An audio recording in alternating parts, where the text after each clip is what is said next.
কখনো কি আপনার এমন মনে হয়েছে যে আপনি কোনো শপিং মলে গিয়ে দাম না দেখিয়ে আপনার পছন্দের জিনিসগুলি কিনে নেবেন, অথবা হঠাৎ ব্যাগ গুছিয়ে কোথাও ঘুরতে চলে গেলেন? যদি আপনারও এমন ইচ্ছা থাকে তাহলে এমন কিছু আছে যা আপনাকে আপনার স্বপ্নগুলি পূরণ করতে বাধা দিচ্ছে। আর যদি আমি ভুল না হই তবে সেই জিনিসটি হলো টাকা। কারণ টাকা থাকলে আপনি সময়ের অভাব থাকলেও তা ম্যানেজ করতে পারবেন, কিন্তু টাকা না থাকাটা আসলে একটি বড় সমস্যা। এটার মানে এই নয় যে আপনি টাকা উপার্জন করেন না।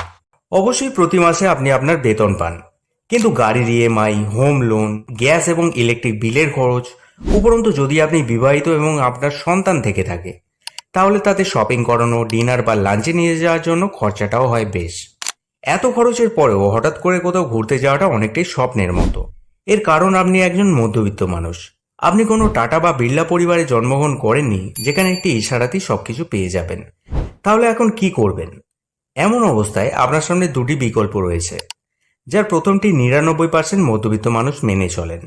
যেটা হলো তারা টাকা না থাকা সত্ত্বেও জীবনকে জিন্দেগি না মেলেগি দোবারার মতো কাটায়।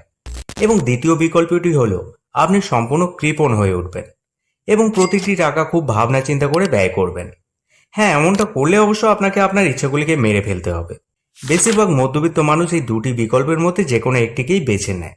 তবে এই দুটি বিকল্প ছাড়াও আরেকটি বিকল্প আছে, যেটা আপনাকে আপনার স্বপ্ন পূরণের দিকে আরও এক ধাপ এগিয়ে নিয়ে যেতে পারে, যার সাহায্যে আপনি আর্থিকভাবে স্বাধীন হতে পারবেন এবং আপনাকে বাজেট নিয়েও কোনো চিন্তা করতে হবে না। কিন্তু প্রশ্ন হলো, এটি কিভাবে সম্ভব? অবশ্যই সম্ভব। এর জন্য আপনাকে কয়েকটি নীতি অনুসরণ করতে হবে। এমন নয় যে এই নীতিগুলো কোনো জাদু, যেখানে আপনি একটি ছড়ি ঘোরালেন আর রাতারাতি কোটিপতি হয়ে গেলেন। বিকজ এটি একটি step by step road map, যেটি অনুসরণ করতে হলে আপনাকে অনেক পরিশ্রম করতে হবে। এমনভাবেই পরিশ্রম করতে হবে যেন পরিশ্রম করাটা আপনার অভ্যাস হয়ে যায়। এবং এই নীতিগুলি অনুসরণ করার ফলে আপনি সেই 1% মানুষগুলির সাথে সামিল হতে পারবেন, যেখানে সামিল হওয়াটা অনেক মানুষের স্বপ্ন। চিন্তা করতে হবে না, এই ভিডিওতে যে নীতিগুলি আমি আপনাদের সাথে শেয়ার করছি সেগুলি কোনো সাধারণ নীতি নয়। এর পিছনে রয়েছে একজন বিখ্যাত লেখক, যার নাম দেব রামসে। ভিডিওতে বলা নীতিগুলি লেখকের দ্য টোটাল মানি মেকওভার নামক বইটি থেকে নেওয়া হয়েছে। লেখক বলেন, আর্থিক স্বাধীনতা কেবল 20% আপনার জ্ঞানের উপর ভিত্তি করে হয়, যেখানে আর্থিক স্বাধীনতা 80% আপনার আচরণের উপর নির্ভর করে। যার মানে আপনি ধনী হবেন কিনা তা কেবল আপনার উপর নির্ভর করছে। তাই চিন্তা করা বন্ধ করুন যে আপনি গরিব, আপনার ভাগ্য খারাপ, আপনি বেশি টাকা উপার্জন করতে পারবেন না। বরং ভিডিওটি স্কিপ না করে পুরোটা দেখুন এবং দেবরামসের বই থেকে যে নীতিগুলি বলা হয়েছে সেগুলিকে অনুসরণ করে বাস্তবায়িত করার চেষ্টা করুন।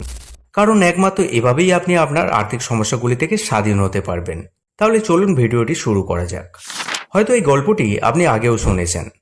যদি একটি ব্যাঙকে ফুটন্ত জলে ফেলে দেন তাহলে তৎক্ষণাৎ সেই ব্যাঙটি লাফিয়ে জল থেকে বেরিয়ে যাবে।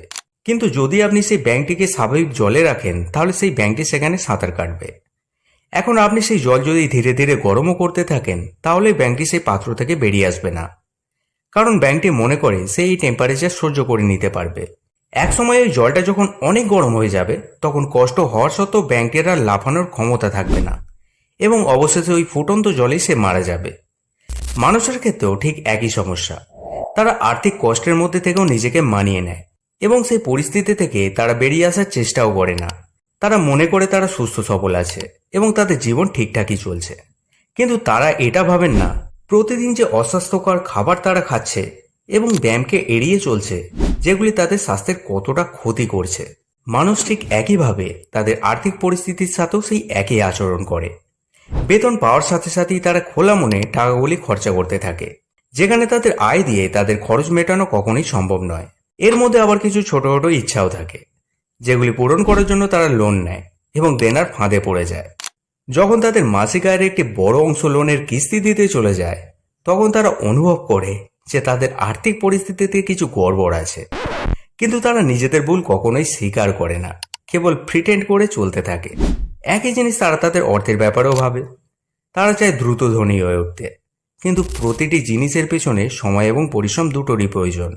তাই এটা মনে করার পরিবর্তে যে আপনার জীবন খুব ভালো চলছে, আপনাকে একটি কাগজ কলম নিতে হবে। কাগজের এক পাশে আপনার সমস্ত আয় লিখতে হবে এবং অন্য পাশে আপনার সমস্ত খরচ। পাশাপাশি এটাও দেখতে হবে যে আপনি আপনার আয় থেকে কত টাকা সঞ্চয় করছেন এবং কত টাকা ইনভেস্ট করছেন। যখন আপনি এটি করবেন তখন আপনি আপনার অর্থের রিয়েলিটি চেক করতে পারবেন এবং বুঝতে পারবেন যে আপনি কতটা সমস্যার মধ্যে রয়েছেন। এরপর আপনাকে প্রিটেন্ড করা বন্ধ করতে হবে, অর্থাৎ সবকিছুই ঠিক আছে এই ধরনের কথাগুলি যে আগে ভাবতেন সেগুলিকে বন্ধ করতে হবে এবং আপনার বর্তমান পরিস্থিতি মেনে নিতে হবে। রুল নাম্বার 2, রেনিডের জন্য সঞ্চয় করুন। আমরা মানুষ সবসময় পজিটিভ চিন্তাটাই বেশি করি, কিন্তু বাস্তবে সবসময় উল্টোটাই ঘটে। মানুষ ভাবে যে তাদের সাথে কখনোই কিছু খারাপ ঘটবে না। টাইমস অফ ইন্ডিয়ার একটি রিপোর্ট অনুযায়ী 75% ভারতীয় কখনো জরুরি পরিস্থিতির জন্য টাকা সঞ্চয়ই করে না। কিন্তু মার্ফির আইন বলে, if anything can go wrong it will go wrong, অর্থাৎ যদি আপনার সাথে কিছু খারাপ হওয়ার থাকে তা হবেই। উদাহরণস্বরূপ ধরুন আপনার দাদু দিদার জমি বিক্রি করে আপনি 5 লক্ষ টাকা পেলেন। আপনি খুশি মনে এই টাকাটি ভালো কোথাও ইনভেস্ট করার কথা ভাবলেন, কারণ এটি আপনাকে পরবর্তীকালে ধনী হতে অনেক সাহায্য করবে। কিন্তু দেখা গেল পরের দিন আপনি যখন অফিস যাচ্ছিলেন রাস্তায় আপনার কোনো দুর্ঘটনা ঘটলো এবং আপনি গুরুতর আঘাত পেলেন। এখন যেহেতু আপনার কাছে এই ধরনের পরিস্থিতির জন্য কোনো সঞ্চয় ছিল না, তাই আপনি সেই জমি বিক্রির টাকা চিকিৎসার কাজে লাগিয়ে দিলেন। যেখানে আপনি টাকা দিয়ে টাকা উপার্জন করার চিন্তা করেছিলেন তার পরিবর্তে আপনি আরও ক্ষতির সম্মুখীন হয়ে পড়েন। তাই লেখক সকলকে এই পরামর্শই দেন যে মানুষকে আর্থিকভাবে সুরক্ষিত থাকতে ইমার্জেন্সি ফান্ড সঞ্চয় করা উচিত। আপনি $1000 সঞ্চয় করতে পারেন, যা ভারতীয় মুদ্রায় প্রায় 84,000 টাকা এবং বাংলাদেশে এর মূল্য 1,18,000 টাকা। এখন আপনাদের মধ্যে কিছু স্মার্ট লোক ভাবতে পারেন যে এই টাকাকে এফডি বা কোনো সঠিক রিটার্ন দেওয়া স্কিমে বিনিয়োগ করবেন, কিন্তু লেখক বলেন যে আপনার এমার্জেন্সি ফান্ড সবসময় নগদে হওয়া উচিত। কারণ যদি আপনি এমন কোনো জায়গায় টাকা রাখেন যে টাকা প্রয়োজনের সময় তুলতে গেলেও অনেক ঝামেলা পোহাতে হয়, তাহলে সেই টাকা জরুরি পরিস্থিতিতে কোনো কাজেও আসবে না। কিন্তু নগদ থাকলে আপনি সেই টাকা দ্রুত ব্যবহার করতে পারবেন। উদাহরণস্বরূপ ধরুন আপনি আপনার টাকা কোনো স্কিমে রেখেছেন। সেই সময় যদি আপনার সাথে কোনো দুর্ঘটনা ঘটে, তখন আপনি আপনার ব্রোকারের সাথে যোগাযোগ করেন এবং আপনার ইনভেস্ট করা টাকা ফেরত চান। কিন্তু এখন সেই টাকা তোলার জন্য কিছু কাগজপত্রের প্রয়োজন। এক কথায় এই প্রক্রিয়ায় সময় লাগবে অনেক, যা জরুরি অবস্থায় আপনার জন্য ক্ষতিকর হতে পারে। এই অবস্থায় আপনার টাকাটা যদি ফটো ফ্রেমের পিছনে বা কোনো বিশেষ লকারে রাখা থাকে, তাহলে তা সহজেই পাওয়া যেতে পারে, যার ফলে আপনার চিকিৎসাও দ্রুত শুরু হবে। তবে এই অর্থ নগদে রাখার মানে এই নয় যে আপনি সেই টাকা হঠাৎ করে কোথাও ঘুরতে নিয়ে যাওয়ার জন্য খরচ করে ফেললেন বা সেই টাকা থেকে লোনের ইএমআই পরিশোধ করলেন। আপনাকে মনে রাখতে হবে যে এই টাকা শুধুমাত্র জরুরি প্রয়োজনের জন্য। বন্ধুরা, যখন আপনি জরুরি পরিস্থিতির জন্য টাকা সঞ্চয় করবেন, তখন আপনার মধ্যে আত্মবিশ্বাস দ্বিগুণ হয়ে উঠবে, যার কারণে আপনি আরও সুখে জীবনযাপন করতে পারবেন। রুল নাম্বার 3, ডেট স্নোবল পদ্ধতি ব্যবহার করুন। লেখক বলেন যখন তিনি তার 20-এর দশকে ছিলেন তখন ওনার ক্যারিয়ার সেট ছিল এবং তিনি একজন সফল রিয়েল এস্টেট ইনভেস্টর ছিলেন। তিনি বছরে $2.5 বিলিয়ন উপার্জন করতেন। $2.5 বিলিয়ন সেই সময় বিশাল ব্যাপার। তিনি 4-5টি প্রপার্টি কিনেছিলেন এবং ইনভেস্টের জন্য বেশ ভালো পরিমাণে লোনও নিয়েছিলেন। 2008 সালে যখন মার্কেট ক্র্যাশ হয় তখন তিনিও সেটা থেকে বাঁচতে পারেননি, যার কারণে ওনার সমস্ত সম্পদ খোয়া যায়। ফলে উনি আবার শুরু থেকে শুরু করেন। তবে একজন টপ ইনভেস্টর থেকে পুনরায় শুরু করার এই যাত্রায় লেখক লোন সম্পর্কে একটি গুরুত্বপূর্ণ শিক্ষা পেয়েছিলেন। লেখক বলেন ঋণ বা লোন একটি মানুষকে আর্থিকভাবে দুর্বল করে দেয়, যার ফলে মানুষ আর ফাইন্যান্সিয়াল ফ্রিডমের পথে চলতে পারেন না। লেখক মনে করেন যদি আপনার ঋণ আপনার আয়ের 30% বেশি হয়, তবে আপনার আর্থিক অবস্থা মোটেও সুবিধার নয়। এখন আমি আপনাকে এটা বলছি না যে লোন নেওয়া উচিত নয়, কারণ এটা সম্ভব নয়। কম বেশি লোন সকলকেই নিতে হয়। যদি আপনার উপর আগে থেকেই লোনের বোঝা থাকে, তাহলে এর সমাধান হলো স্নোবল এফেক্ট। কল্পনা করুন আপনি আপনার বন্ধুদের সাথে একটি বরফাচ্ছন্ন পর্বতে ঘুরতে গেছেন। হঠাৎ আপনার ইচ্ছে গেল বরফ দিয়ে স্নোম্যান বানাবেন।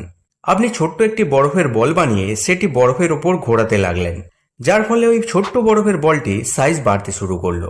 এই পদ্ধতি আপনাকে আপনার ঋণের সাথেও করতে হবে। চলুন এটাকে আরো সহজ করে বুঝি। ধরুন আপনি একজন আত্মীয় থেকে 5 লক্ষ টাকা ধার নিয়েছেন, অন্য আরেকজন আত্মীয় থেকে নিয়েছেন 80,000 টাকা এবং আপনার বন্ধুর থেকে 20,000 টাকার ধার নিয়েছেন, কিন্তু আপনি সেই ঋণ মেটাতে পারছেন না। তাহলে প্রথমেই আপনাকে আপনার সমস্ত ঋণের তালিকা একটি লিস্ট আকারে সাজাতে হবে।